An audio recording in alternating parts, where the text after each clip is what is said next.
Hello, my name is Derek Connor with the law firm of Connor & Connor here in Henderson, Nevada, and today we're going to talk about marijuana and firearms.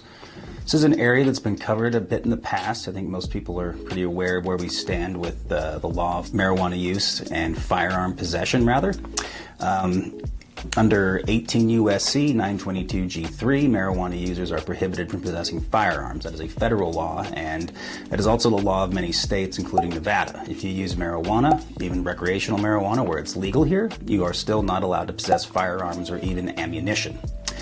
That's been the law for quite some time. Now, certain things have happened recently that are interesting. We thought we'd do a quick update on that, and it is involving a case out of the Fifth Circuit Court of Appeals, United States v. Daniels, where a marijuana user, an admitted marijuana user, was pulled over by law enforcement, including a DEA agent, oddly, and he had firearms in his possession. He admitted to being a marijuana user. He was charged as being a prohibited person in possession of a firearm, and he was convicted by a federal jury down in Louisiana.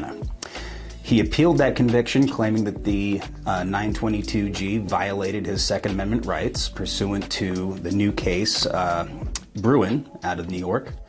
And he claimed that basically federal law could not strip him of his Second Amendment rights based on the virtue of him being an unlawful user of marijuana. The court did a really good analysis. They looked at the case, they looked at the facts, they looked at the historical firearms regulations that we've had throughout our country since the founding, and effectively they analogized being a marijuana user to being like an alcoholic. Certain states, mostly after the Civil War, did pass laws that prohibited alcoholics from being in possession of firearms, people being intoxicated basically while in possession of firearms. So the court in Daniels reasoned that being intoxicated may be a reason to strip somebody of their firearms. Simply being a user of an unlawful controlled substance does not. So if you used marijuana a week ago, that doesn't mean that they have the right to take away your firearms. So this case is likely, it's been on appeal to the United States Supreme Court.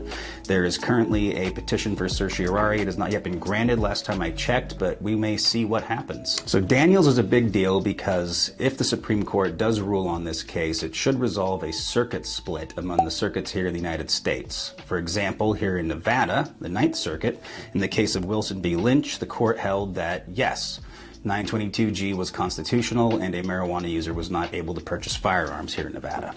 So if the court does rule on this, it may enact sweeping changes to where perhaps marijuana users will be allowed to possess firearms again. I hope that's the case, but we will see.